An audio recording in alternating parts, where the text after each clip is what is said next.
Kid, you actually made it? I didn't think I would. Well, I killed it. Where have you been?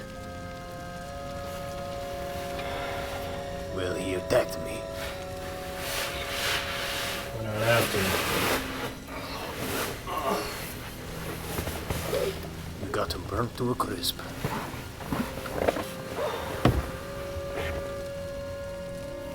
Fire's got the temperature up all over the building. We won't last long, though. But neither will it. We got to push through. Maybe we shouldn't.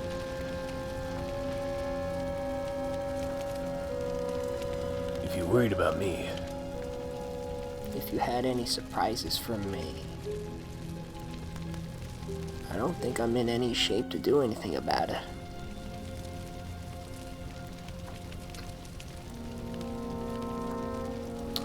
well, what's left to do? Why don't we wait here a little while? See what happens.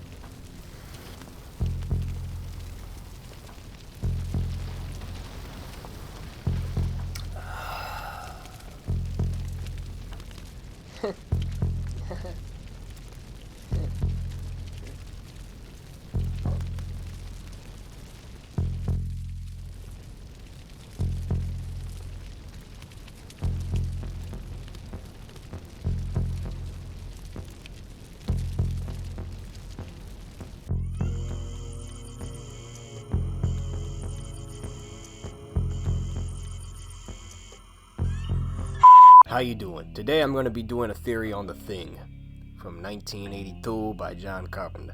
Now, many people have their theories and their opinions as to what happened at the end of The Thing. For me, I've got my own, and my take is more of a rare one than I see most of all. Usually you see theories that Childs is a thing. Sometimes you see theories that MacReady is actually the thing. And other times you get the rare occasion that both men are the thing. But for me, I don't think either of them are the thing. I think that they're both human, and I'm going to try and explain why I think they're both human in this video. The first thing I'm going to do is prove right off the bat that MacReady cannot be a thing. And as to why MacReady cannot be a thing is because of many different factors. First up, the likelihood of the whole thing. You're expecting me to believe that a thing version of MacReady will just instinctively know that Childs is just gonna show up again back to the camp and just be prepared for that shit with some alcohol or something, or like a contaminated drink to get Childs. I doubt that's the case at all. Also, if we think about it, if the thing thought it won, right? If the thing got MacReady and it essentially won, quote unquote, why the hell is it wrapped in a blanket chilling with a bottle? I would think that the thing is doing, things now that it doesn't have to hide anymore and just freezes in the fucking snow. So right off the bat, I don't think at all MacReady can be the thing, especially given that in the original script ending, MacReady was never going to be the thing. So that also attributes to it. Now I'm gonna try my best to explain why I think that Childs cannot be the thing. First off, we're going to start off with the breath theory. I see a lot of people, they say that you can't see Childs' breath, that he's a thing because he's not breathing out the air and you can't see it. That's complete whack bullshit. There's a shot where you could clearly see Childs breathing his breath in the air. It's just that from the position of the lighting of where the flame is where you cannot see the breath. Childs is in a shading area where you wouldn't be able to really see the air coming out of his mouth, whereas MacReady is right up in front, right next to the light of the flame, to where you can easily see it. And even so, even if he was a thing, I don't think that it would just, he would not be exhaling and inhaling, based on the fact that earlier on in the movie, the thing replicated Norris, and it retained his heart problems, and that's why he had a heart attack. even though it was the thing all along, which means that Childs too would also be breathing in air and breathing out air. The next theory is the alcohol theory. Now, people think that the beverage that MacReady was drinking at the end of the film was gasoline because he had Molotovs earlier. I doubt that because, for one, there's no way that MacReady would have known that Childs was just going to come back randomly, especially based off of his reaction to Childs being alive still. He turned around like really legitimately surprised that Childs was there. Also, I don't think MacReady would just drink a Molotov. He was clearly going to drink that beverage before Childs showed up. And even if MacReady did have a Molotov and not an alcoholic beverage, the thing would know the difference between alcohol and gasoline because the thing is literally replicating Childs down to the T. And that would also mean that it has his taste buds. The next thing I want to explain is why Childs vanished or disappeared. Now, before MacReady, Knowles, and Gary went out to go test Blair, we saw that Childs was standing near the window and he was falling asleep. Because remember, these guys have not slept in days from when the shit started. And so what I think happened is that I think Childs was a little delusional because he was a little sleepy and he thought he legit did think he saw Blair, and so he tried to go out after Blair, but he got lost in the snow. I think his claim is legit because he was tired. We saw it in the shot earlier. Another thing is Childs' reaction later on to finding MacReady. Think about this for a second. If Childs was a thing, why the hell did he not finish off MacReady? He had the flamethrower, and he had the leverage point to easily just go and contaminate MacReady. So I would think that's very stupid for Childs to actually legitimately be the thing, because it wouldn't make any sense for him to be the thing and have that leverage point and then not utilize that leverage point. Especially given that he doesn't even need to worry about MacReady either. Why would he need to worry about MacReady when he could just take over MacReady? They're the last two people, and he has the advantage point.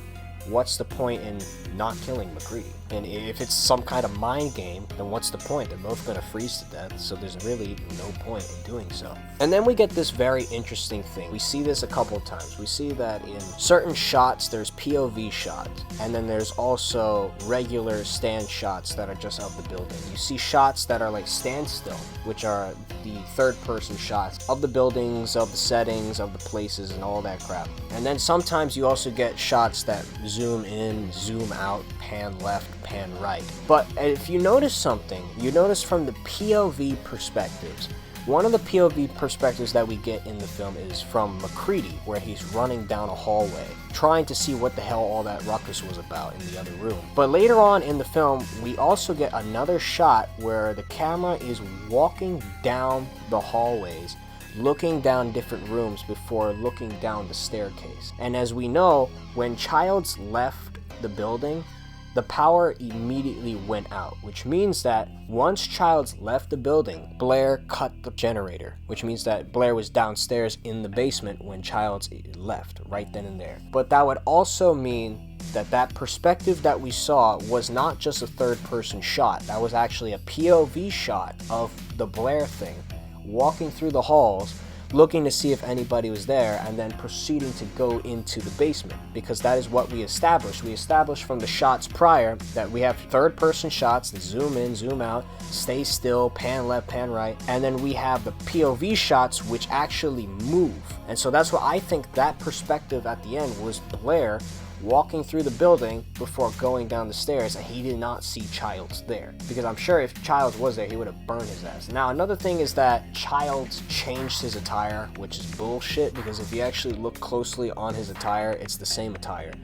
And the reason people think that is because in a certain shot, there's clothes racked up messy on the rack from where Childs was standing that's a bit different from the previous shot. Now, there's a couple reasons why this could be. One, it could just be a film mistake and they just forgot to set it up the same way as the previous shot, which is common, you know, it's more common than not, especially with an older film like this. Or two, Childs was in a panic because he thought he saw Blair, and so he started getting his shit together. He started, you know, looking around. He was getting paranoid by himself, and then he bounced when he saw Blair. He ran, because remember, not only are these guys tired, they're also paranoid. So I don't doubt that Childs, you know, being by himself, he got a little paranoid that the thing was just like around the corner or something. That's why that door may have been open, and that's why he messed around with the cloaks and shit, see if the thing would, you know, hide in there or something. Because he also saw that blood is also a thing, and it could also be moving, so all he knew is that maybe there's blood somewhere that's moving. And the last bit of evidence as to why I think both men are human is because I think that's the whole point of the film, was to